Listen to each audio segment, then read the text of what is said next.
بسم اللہ الرحمن الرحیم علیکم ورحمۃ اللہ وبرکاتہ۔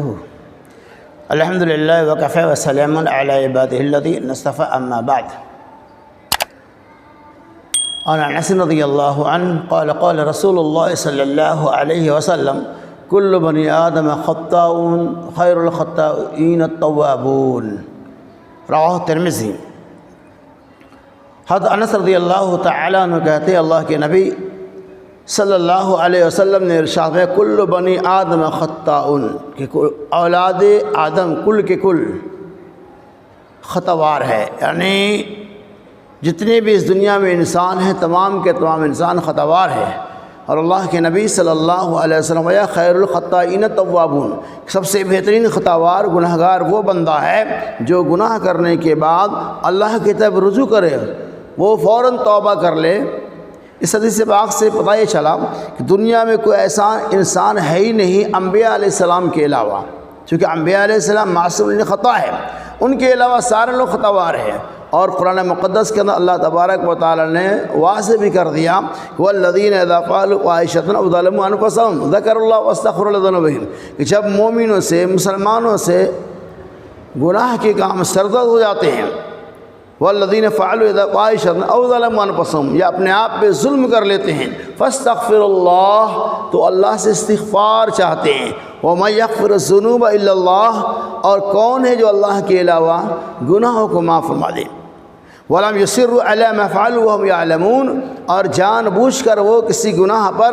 اڑے ہوئے نہیں رہ جاتے۔ اسی بات کی ترجمانی اللہ کے نبی صلی اللہ علیہ وسلم اس حدیث پاک کے اندر بیان کر رہے ہیں کہ دنیا میں ہر انسان خطا وار ہے، اور چونکہ انسان کے معنی ہی خطا کے ہوتے ہیں، چونکہ انسان غلطیوں کا گناہوں کا مجسمہ ہے، گناہوں کا پتلا ہے، ان سے گناہوں کا ہونا ممکن ہے، لیکن گناہ ہو جانے کے بعد اگر کوئی بندہ توبہ کرتا ہے، اپنے گناہوں پہ ندامت و شرمندگی کا اظہار کرتا ہے، اپنے گناہوں کو یاد کر اللہ کے سامنے روتا گڑ گڑاتا ہے، تو ایسے لوگوں کے بارے میں محمد رسول اللہ صلی اللہ علیہ وسلم خیر الخطائین التوابون، کہ سب سے بہترین خطاوار ہے۔ کیا پتہ چلا کہ گناہ ہو جانے کے بعد گناہ سے توبہ کرنا، گناہوں سے معافی طلبی مانگنا، آئندہ اس گناہ کے نہ کرنے کا ارادہ کر لینا، گویا کہ ایک مومن اور ایمان والوں کی صفات ہے۔ تو پتہ یہ چلا کہ گناہ ہونا ممکن ہے، لیکن گناہ ہونے کے ساتھ ساتھ بندہ، اللہ والا بندہ فوراً گناہوں کو یاد کر کے اللہ کو سامنے حاضر و ناظر رکھتے ہوئے اپنے گناہوں پہ تائب ہوتا ہے، اپنے گناہوں پہ غلطیوں کا اعتراف کرتا ہے۔ اور اللہ تبارک و تعالیٰ اتنا بڑا غفار ہے، اتنا بڑا رحمان ہے کہ بندہ جب گناہ کر لیتا ہے اور اللہ کے سامنے صدق سے توبہ و استغفار کرتا ہے تو وہ بالکل پاک ہو جاتا ہے، اللہ تعالیٰ انہیں گناہوں سے پاک کر دیتا ہے، اللہ رب العالمین ان کی خطاؤں کو معاف فرما دیتا ہے۔ اسی لیے اللہ کے نبی صلی اللہ علیہ وسلم کل بنی آدم خطاؤن وخیر الخطائین التوابون، کہ کل بنون آدم، تمام انسان گناہ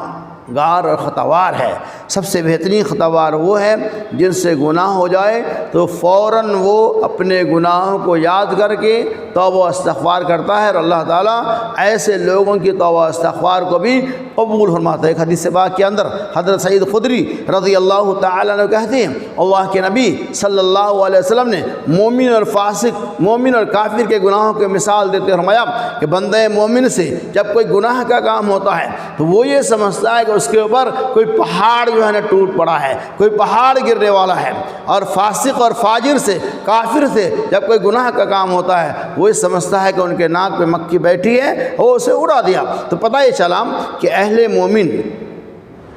اہل تقویٰ سے جب گناہ کے کام سرزد ہو جاتے اس گناہ کو بہت بڑا سمجھ کر اللہ کے سامنے توبہ استغفار کرتا ہے۔ ایسی لوگوں کے بارے میں اللہ کے نبی یہ لوگ بہترین خطاوار ہیں جو اپنے گناہوں کے بعد توبہ استغفار کرتا ہے۔ اللہ تعالی ہمیں اپنے غلطیوں پہ، اپنے گناہوں پہ زیادہ سے زیادہ ندامت و شرمندگی کا اظہار کرتے ہوئے اللہ کے دربار میں حاضر ہو کر ہمیں توبہ استغفار کی توفیق رفیق عطا فرمائے۔ آمین۔ وما علینا الا البلاغ۔